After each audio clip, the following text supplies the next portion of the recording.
Hi, everybody. Hi Welcome to there. Book. Hi there. Welcome to BookFest to all our viewers. And this is BookFest 2022 coming to you from Black Chateau and our great friend Ms. Duffy. She's absolutely wonderful, and Dave, the whole crew.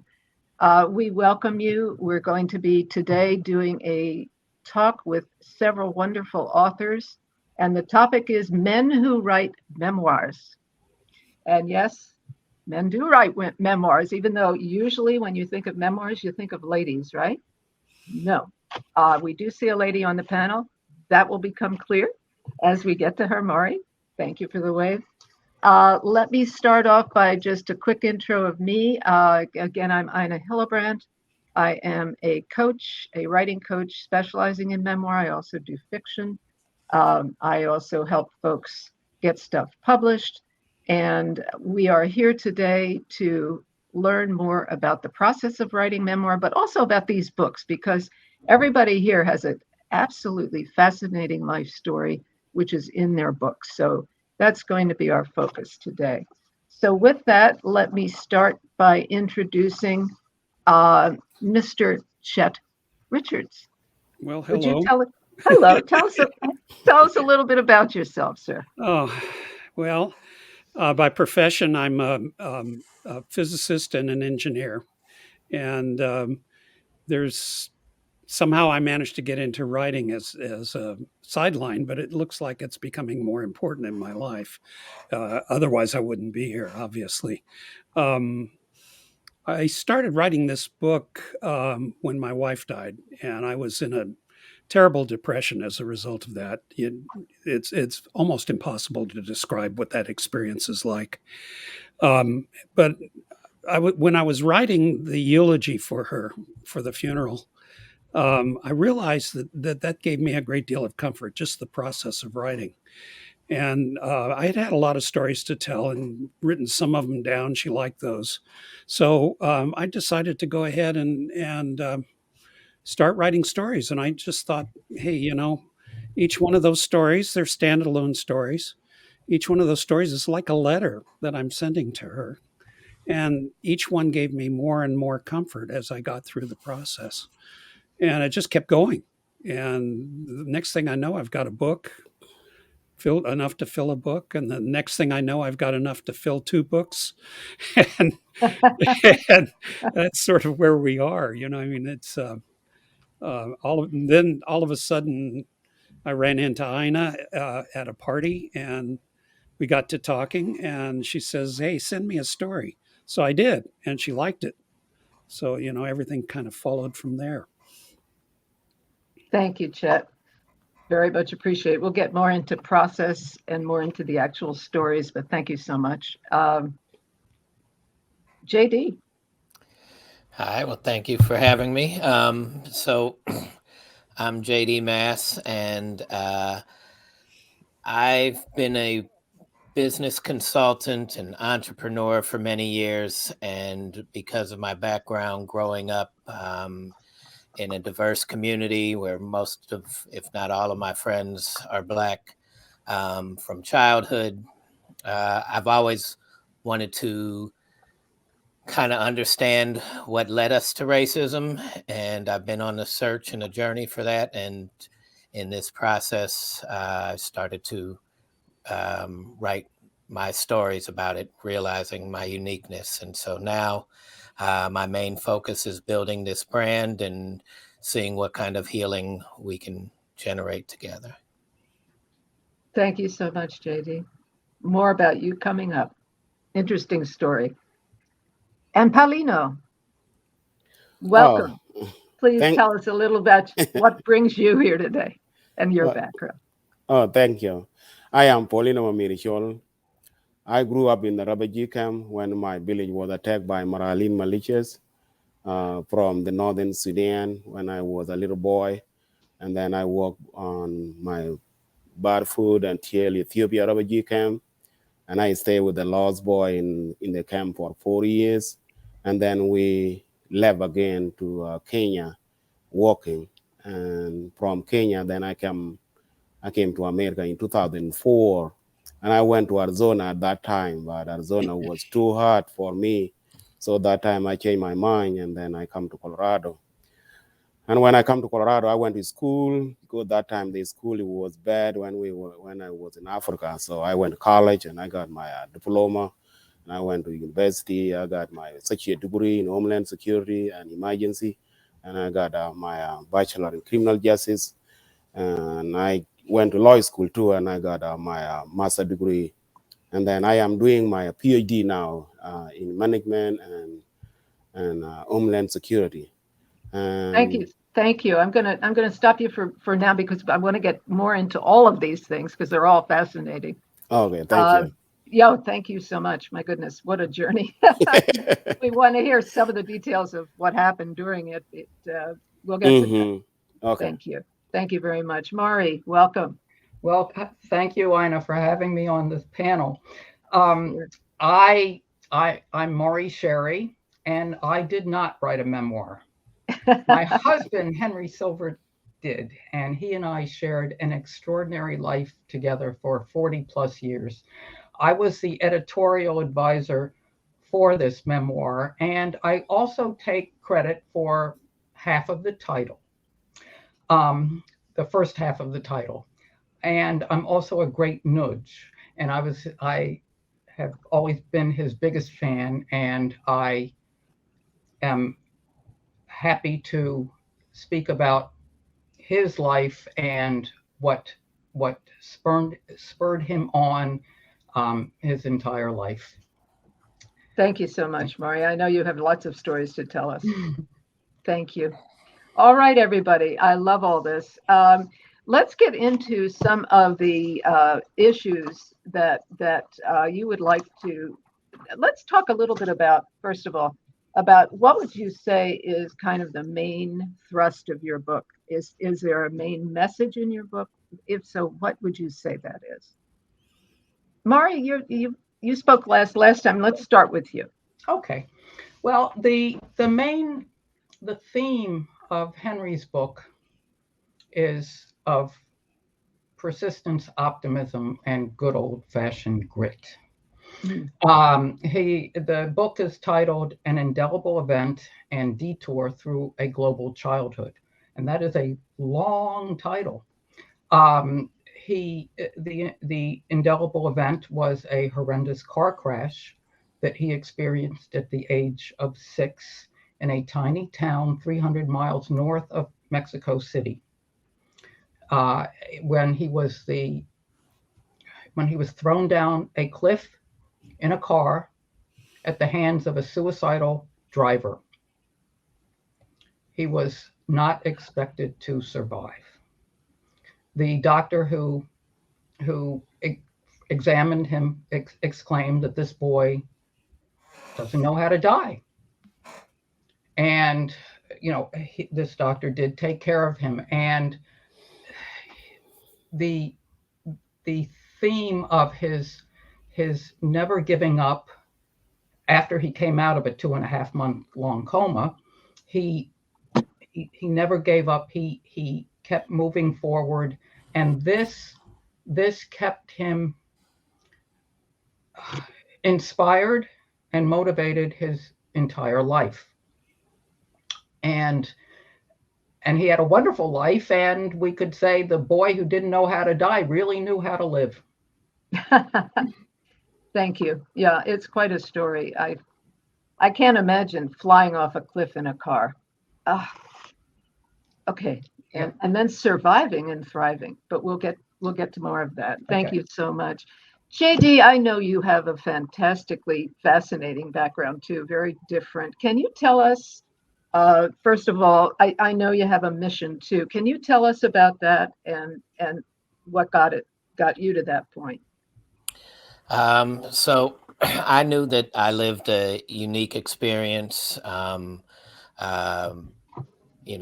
My family on one hand is middle class to upper class and white, and my friends were middle class and lower class in the economic structure and Black.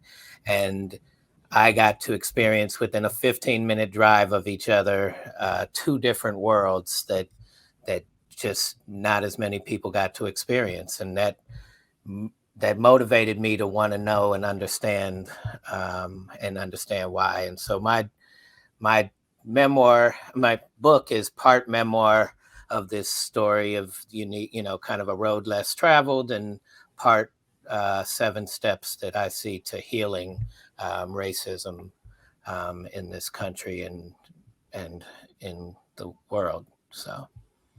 And you're doing work on that. So we'll get to that in a moment. I just wanted to clarify one thing with you. When you said you wanted to know why you found these 2 different worlds, you wanted to know why. Can you be a little more specific about?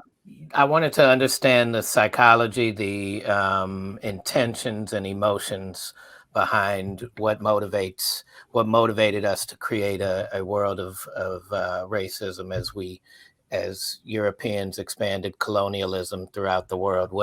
What drove us not to know somebody, but to start off by hating or wanting to destroy what they had. Thank you. I felt that that's what you meant, but I wanted to get that. I wanted to hear it in your words. Thank you for clarifying. Sure. Paulino, how about you? Can you tell us more about what the thrust of your book is and what got you to that point? Yeah, my book is talking about the Lost Boy, as I put the title, Leading the Lost Boys. When I was in the village, I was kidnapped by Maralin militias, and I was sold to slavery in my own country. I used to collect the camel dung and work for the Arab family when I was a little boy. And that time, one of my tribe men escaped with me at midnight, and I came back to my village. From my village over there, the Marali militia, they still coming to our village, and they scatter us until I left with my uncle to a refugee camp. And that life walking from the village to Ethiopia, it was about 3 months walking without shoes and without food, and we just drink mud water. And we went to Ethiopia, and I was included to the lost boy who were gathered over there by United Nations. That time we don't speak the same language, so we were put together. We don't know how to cook. We don't know each other. We don't know our cultures. So that time we used to fight each other, and that time I become one of the leaders over there, and I try to bring justice within us and how we can care each other when you got sick and you don't have relatives. So I used to assign others boy to assist the other boys, such that that boy should be survived. Until when we left from Ethiopia to Kenya, we were having trouble on the way too. We were attacked by a lion. We were attacked by a hyena, and when we sleep under the tree, we were bitten by a scorpion and snake. So that life from that Ethiopia to Kenya, we stay in Kenya for 12 years until we come here. So when we come to America and I was educated, I said, let me share my story with the world, because they don't understand how lost boy escaped from their village to refugee camp to America. Now we are fine now in America, but the life we were before is still ringing in our mind. It was not good the time we were a little boy until now. So it came to my mind that it's better to write what I seen, what I feel, what I did, the way I saved the other boys that time when I was in refugee camp, and now how I can help my country in America and then in South Sudan. That's Excellent. why I use my knowledge to write the book, so that the people will hear what I went through and what the lost boy went through before. And even my kid, they will know it later on if I put it in the book. But if I just say it orally, they cannot understand it. Sure. Okay, marvelous. Thank you. There's so much more to learn about all of this. We'll keep getting back. Chet, how about you? Well, I'm impressed. I have to say that I'm hearing extraordinary stories, Yeah. particularly Paulino, because I've been in that part of the world as well, um, on an expedition in Ethiopia. Um, Yeah. so we have at least something in common. I know what scorpions look like in that part of the world. The way I got started in the writing and discovered that I could write was I was a graduate student at UC Irvine. And I had a friend there, Judy Burns, who later became very well known in Hollywood. And with circumstances which are somewhat elaborate, I got involved in writing or sharing to write with Judy a speculative script, which turned out to be a successful Star Trek episode, and things pretty much continued from there. But one of the things that happened during that episode was I was introduced to a very famous writer named Bob Duncan, and in conversations with him, I realized that if I was going to write anything, I had to have things to write about. Now, I'm sitting at a desk writing equations. That's not terribly exciting. So I decided to go out and have some adventures. And, you get vacation time and you build up some resources and so on. So I started going out and having adventures. And uh, basically, each adventure gave me the material to write a story. And along the way, I started meeting some very, very interesting people. And a lot of the stories, in fact, most of the stories are not about me. They're about the people that I met along the way, which I think are extraordinary people. And I find that just knowing these people is a great treasure. Thank you. Yeah, that comes through in the book. I understand. Okay, so we'll get through more of that. One of the things that you just said that I would just like to pick up on is that you view life as a series of adventures, right? That's right. And I think that's a really fascinating way to look at life. All of you have in common. I know we haven't gotten to you yet, JD, on this one, but I feel that one of the things you all have in common is, and Morrie with Hank or Henry, is that you all find a way to get through what is coming up. And some of you have had these just horrifying moments. Chet, you'll tell a few of those too. And how do you handle that? And so we're going to be talking about that, but I just wanted to make that note as something we'll get to. JD, getting back to you, can you please tell us a little bit more about your story? So, growing up, my parents purposely put me in to raise me in a Black community, to raise me in a school district that was majority Black, even though our community was the only diverse area of St. Louis. And the population was about 50% white. Most of the white folks sent their children to private school. And so I grew up in a predominantly Black school district, and my parents purposely taught me, not to be racist, and to even through their examples to be anti-racist, although we didn't have that terminology at the time.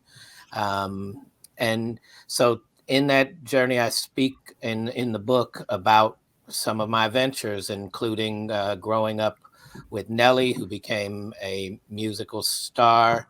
I realized my privilege by seeing what I was allowed to do, whether it was taking back clothes to the mall, whether it was how police stopped me and dealt with me differently. But I was able to see a lot of contrasting differences on how I was treated versus how my friends were treated, or even how I was treated when I was around my friends versus how I was treated when I was not around my friends. And so as time went on, I got involved in community building with an African Hebrew Israelite community out of Israel. My sister lives there now with her family. And we they created a village of peace and a vegan lifestyle, and we were spreading that throughout the world, in various cities in the United States, the Caribbean islands, Africa and Israel, even Europe. And to be a part of that and to see the difference in community building as a way of fighting racism and colonialism versus the protesting way and just kind of the anti-racism way. And so I write about those things in that journey in my book. So it's cooperation rather than competition. Yes. And love rather than hate. Yes. In simple in simple terms. I know it's not that simple. What I'd like to do get from each of you, I mean, you've had so many harrowing experiences. Let's talk about one that stands out for you, and how you got through it. In your case, JD, it would be, let's get into one of the moments that you experienced this real I mean, you talked about something that caught my ear when you talked about how you were treated differently depending on circumstances. So can you do something on that? So sure. One of the stories that's spoken in the book or written in the book is in my school especially, we really loved to dress well, and we had our favorite tennis shoes, the Reebok Club C Classics. And if something happened, we took advantage of the mall exchange program. And I was able to take back shoes, when I tell you, from size 7 to size probably 14,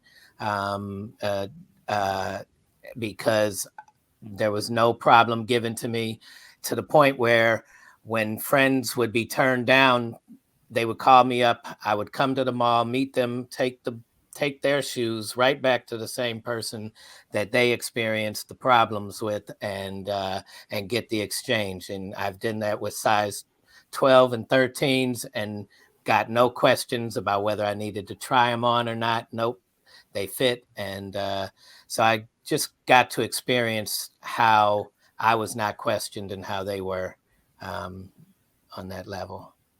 Okay, that was by color, is that correct? Yes. You were not questioned, and you felt that was because you were white?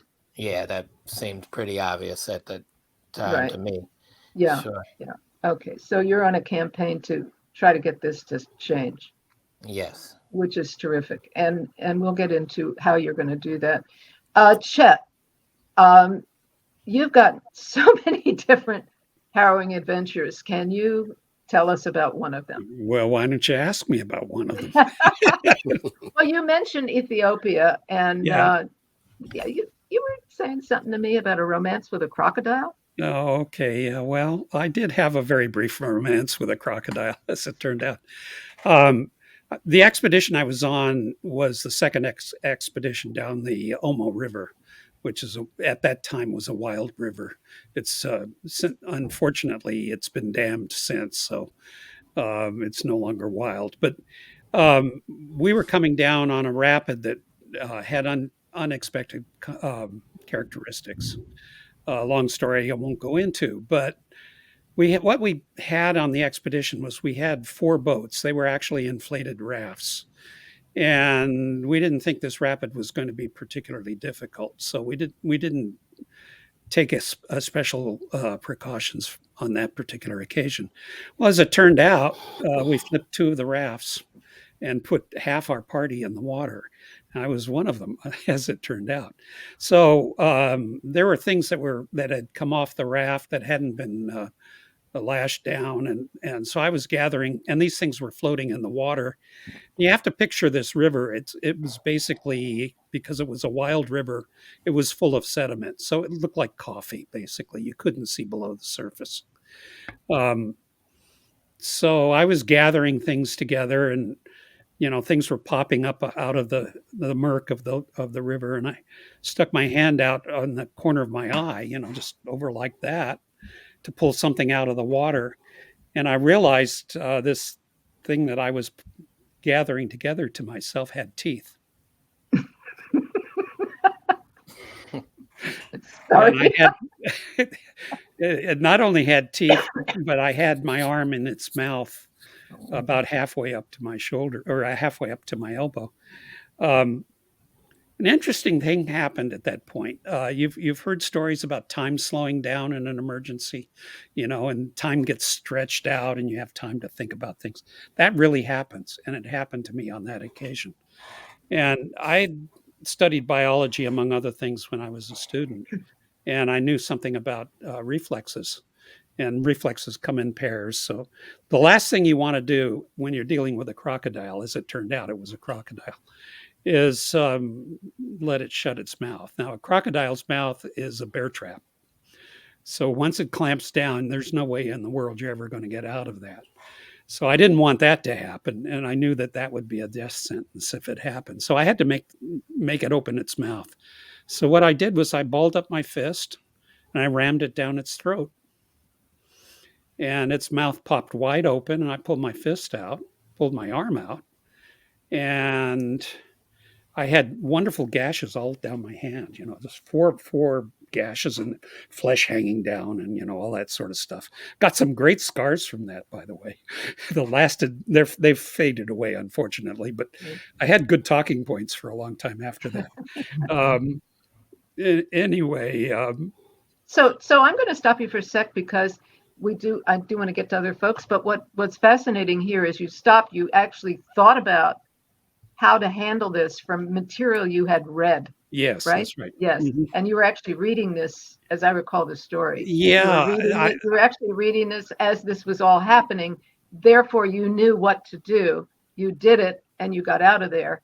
I find that absolutely miraculous. And I'm going to move on just because I want to get to everybody. Yeah. But thank you so much. That's just one of the harrowing adventures. And I want to move to you, Paulino, because my goodness, all the things that happened to you. I mean, pick one and just tell us how you got out of it. What happened and how you got out of it. In our family, one of my tribe escaped with me at midnight, and we walked for a whole day until next day. Then we reach our village, and then the Maralin, they still following us that time, and then they burned down the village, killed the man, and they kidnap the woman and children, and then take the cattle, and then we scattered that time. And then my uncle flew with me to Ethiopia, and we walked until Ethiopia. And that time I was included to the my age group. And then we stay over there. That time we used to fight each other because we don't have the same cultures. We don't have the same languages. We are not belong to one tribe because South Sudan it has about 64 tribes, and they still speak these different languages. So that time we just mix together, and then we just fight each other. Maybe we have a problem with food, a problem of soccer. When we play soccer, and you miss the ball, then you kick the other guy, and then the other guy said that you kick me for intentional, and then fight you, and then that time that's the way we live in the refugee camp until we become knowing each other through friendship, and then in school. That time we become one people, and when we come to Kenya, we know each other and we speak one language. That time, the others they have to learn that language, the majority language. That's where we the time we become together. Okay, Paulino, thank you so much. So, Morrie, you talked about that initial thing that happened to Hank when he was driven off a cliff. Yes. Can you talk about something when he was later in his life? Yes. He recovered. He was after the accident, he was in the hospital for 6 months under the care of this neurosurgeon who never operated, but who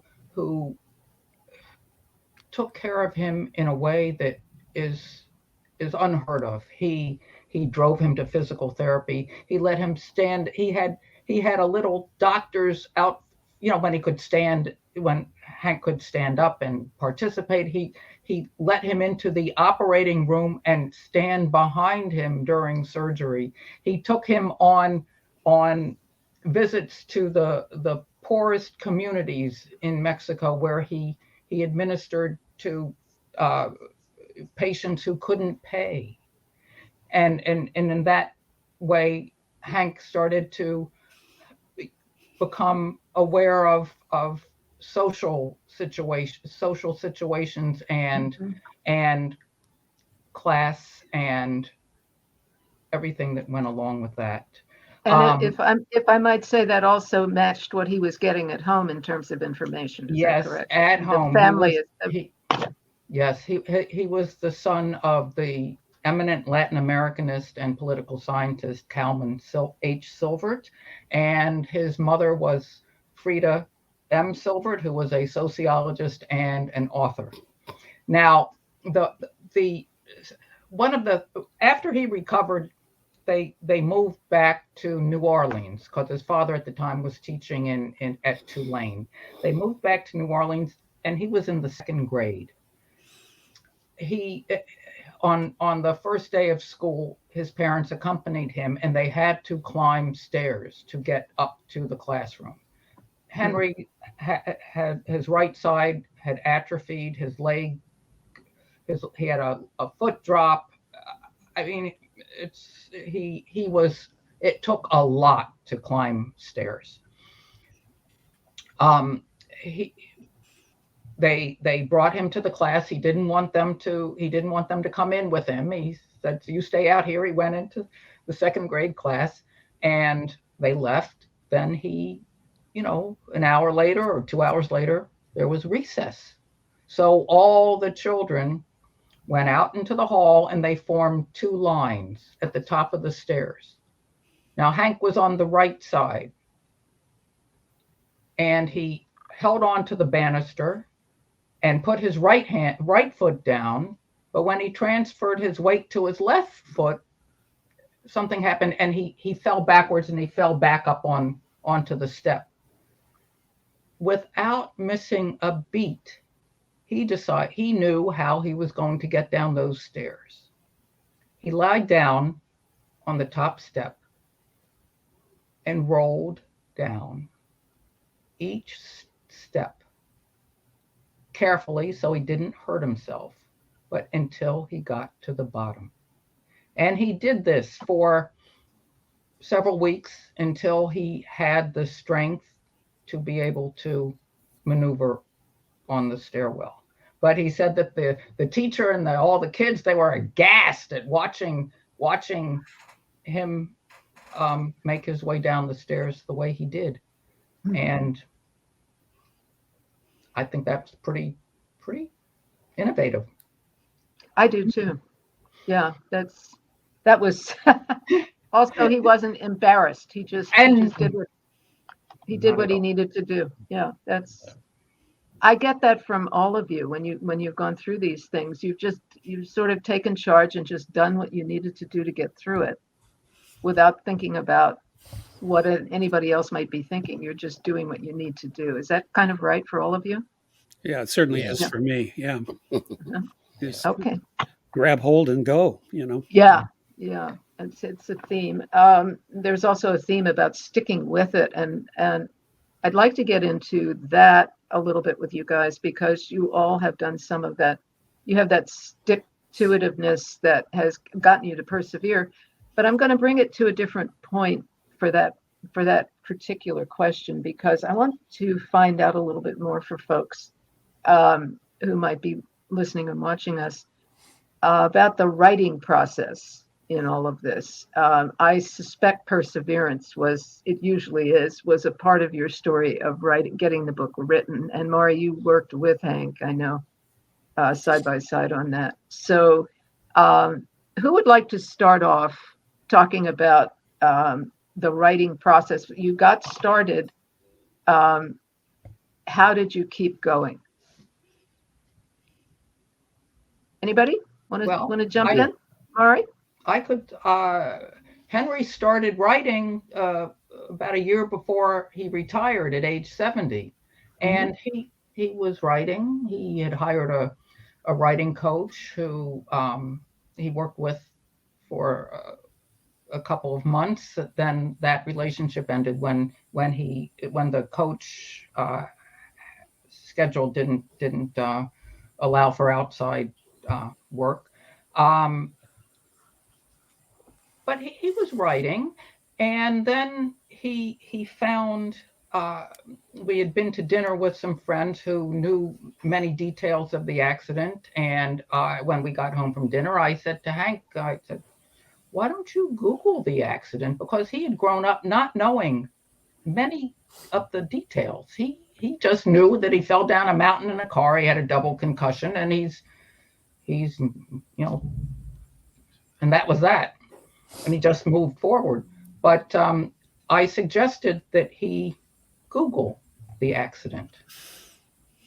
And he decided he was going to look in New Orleans newspapers.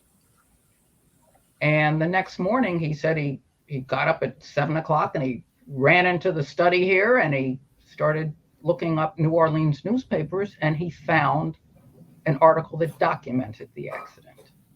And that gave him such a boost. He said it was a bonanza because there were things that he didn't know, and he also, not that he needed proof, but he had it, and he ran with it. And that was and from that day forward, he just wrote. Yeah. Thank you. Yeah, and then he just kept doing it. There were no needs to keep him motivated. He was motivated. Well, he was motivated. He was motivated. Once someone said, you'll never find a publisher unless you're very talented or you write something salacious or you're famous. But he just decided he was just gonna do what he had to do, and he continued. Got it. Okay. JD, the writing process for you, what made you decide to put this on paper? So I looked for every way possible to have somebody else help me write this. And eventually it came down to me being the best one to really write the stories. And the stories were a lot easier. They came to me naturally. They were my life and my journey and whatnot. And so then it got to the point where I had to write these 7 steps to healing that I came up with. And at that time, I had started something entrepreneurial as well as writing this book, and that wasn't going well. And I just started to get frustrated, and I was angry with society, and it just spewed out anger. And I just got to a point where I was like, you know what, I need to walk off. And then I had to keep reminding myself of the journey that so many have been going through to try and fight for justice for their own selves. And I just couldn't give up. I couldn't walk away. And eventually, through perseverance and calming myself down, I was able to really rearrange what I wrote and see the vision to completing the book. But thank you. Yes. That's fascinating. Do you have any tips for people who might be wanting to write their own memoir? How did you manage to stick with it and persevere? Any tools that you came up with? I think, you have to commit to it as if you're committing to whether it's a dietary change or whatever in your life. You just kind of got to do it. And at times when it's not going well, you've sort of got to push it out and know that you can come back to it, and maybe you'll see it differently and see, okay, if I move this here, now all of a sudden this flows a lot better. If I move this around, it went from looking like just a jumbled mess to, oh my goodness, I actually wrote something that makes sense. I just have to rearrange it because it came out differently than it communicates when you rearrange it. And you got to be able to push through that and know that first look might still be good. It just isn't the way it needs to look when it's done. Oh, great. Yeah, you figured that out on your own, would you say? Just, I think other people who had written kind of told me that's how it is. And I just had to trust them, because after a while, when it was happening, I was like, no, this is horrible. Are you kidding me? And so no, after a while and then when you make that change, you go, oh, wow, really? I actually did this. So yeah. Great. I know I've worked with a lot of people who have said that they do different things to keep them on the stick. And some people actually take a certain number of hours a day and commit to writing. Some people do it once a week. They commit to that.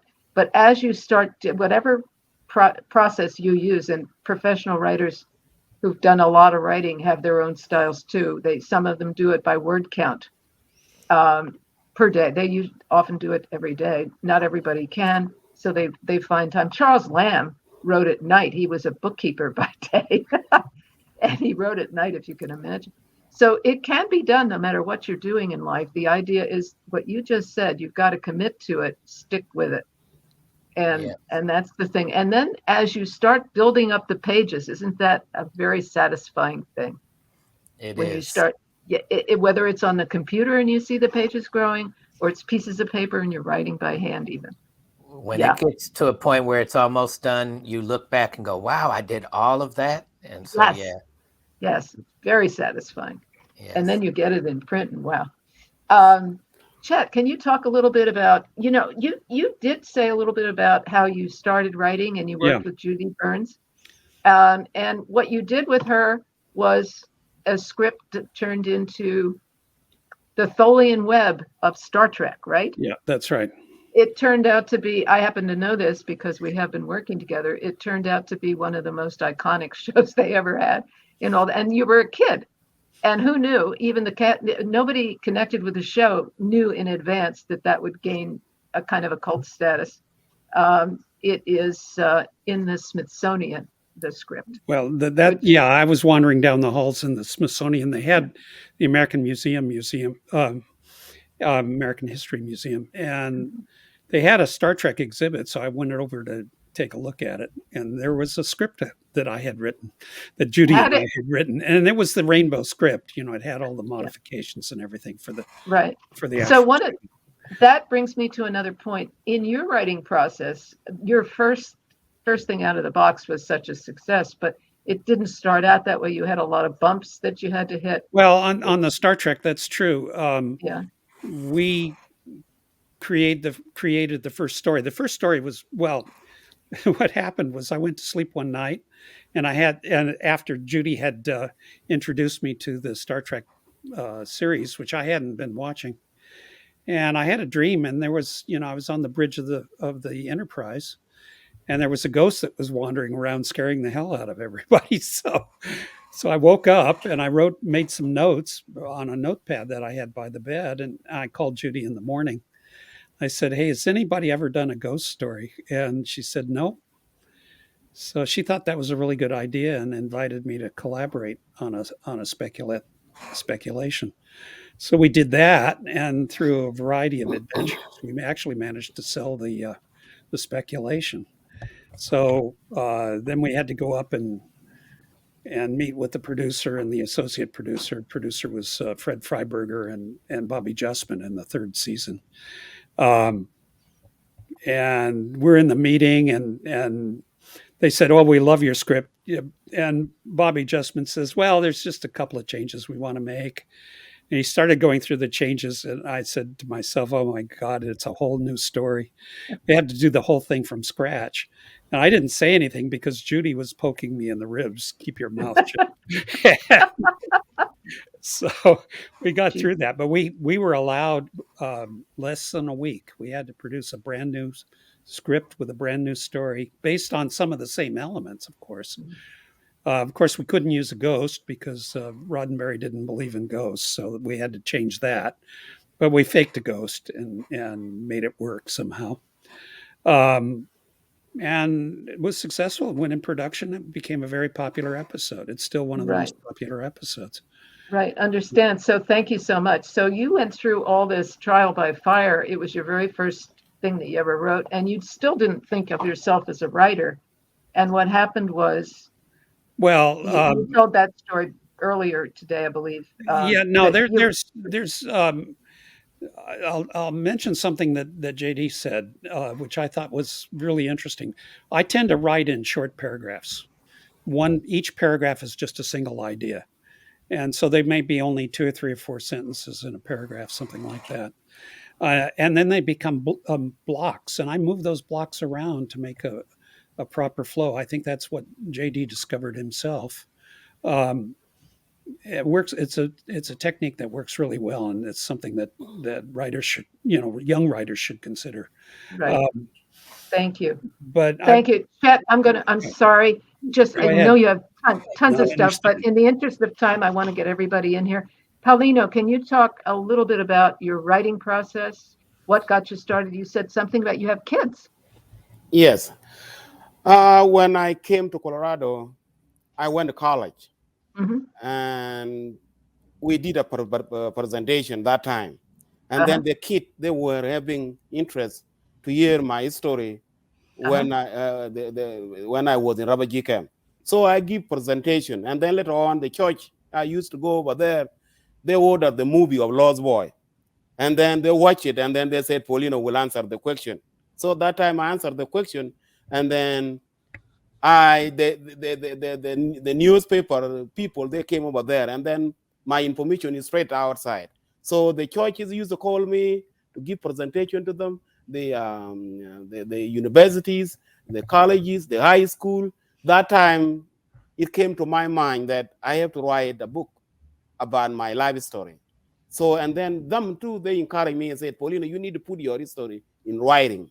So that time I put some note, and then I wrote some information. And then later on, when I went for my master degree, I got a professor. He was an author. That professor called Dr. Brian Carter. So that time he told me that, let me see what you put together. So I sent it to him. And then he said, you got it. So he had 2 chapters. And then he prepared the proposal for my book. And that time I moved forward for that. Until, that's terrific. Until last year, I am educated. So I put everything together, and then I send it to the publisher, and then they editing it for me. And then now hold on. You sent it to the where did the publisher come from? And just real quick, how did that happen? Just real quick. I Googled it online. Oh, you found a publisher. Okay. All right. Okay. All right. Yeah. And you work with them. Terrific. I work with them. Yeah. Okay. Yeah. And Morrie, you've told us a bit about this. So you guys in the publishing part of things, I know that you went to BookBaby. Yes. Which worked very well for you. And what BookBaby enabled you to do was get editing help, shaping help, and then they did a lot of the not website. Not editing. Not editing. They didn't produce. I thought they did. Okay. No. So they were pretty much proofing then. They did some proofing. No, you did the proofing. We had a proof it. Hank had hired an editor to do some editing, and then we fact checked and for typos and proof. So but what they did was they actually published the book for you. They printed it. They came up with the cover. Is that correct? No, I came up with the cover. I see. Okay. I didn't know that. Okay. So you came up with the cover, they produced it, and they circulated it to the world, correct? Yes. That was their role in it. And they created a website for you? He has a website, a link to BookBaby, yes. Yes, okay. So that's how that went. JD, how did you get your book published? I've self-published it. I'm scared of publishers, having worked in the record business and seen what record labels can do. So no. Okay. All right. Right. And Chet, you went through me. Yeah. And the reason we did that is we really wanted to get this out to the world. There are more of them coming. But this is something that's coming through Paw Press. which is my imprint, and you've been great to work with. And we brought Desiree in for PR, which is very important. Guys, I want to thank you all. You've been fabulous. Lots of stories here. So much more I would love to know. Read the book, everybody, of everybody. Thank you so much. Morrie, say a quick goodbye. And everybody, you can find everybody on this website, BookFest. This is BookFest 2022, Men Who Write Memoirs. Please look everybody up. There will be links. You can find out more about everybody's book. I really recommend all of them. They are fascinating stories. Thank you so very much. We really appreciate everybody. I wanted to say a special thank you to Desiree Duffy and Dave. You guys have been fabulous. And to all of our speakers, Chet Richards, J.D. Maas, Paulino Chol, Morrie Sherry for Hank. Thank you. Thank you. Thank you. Thank you. Thank you.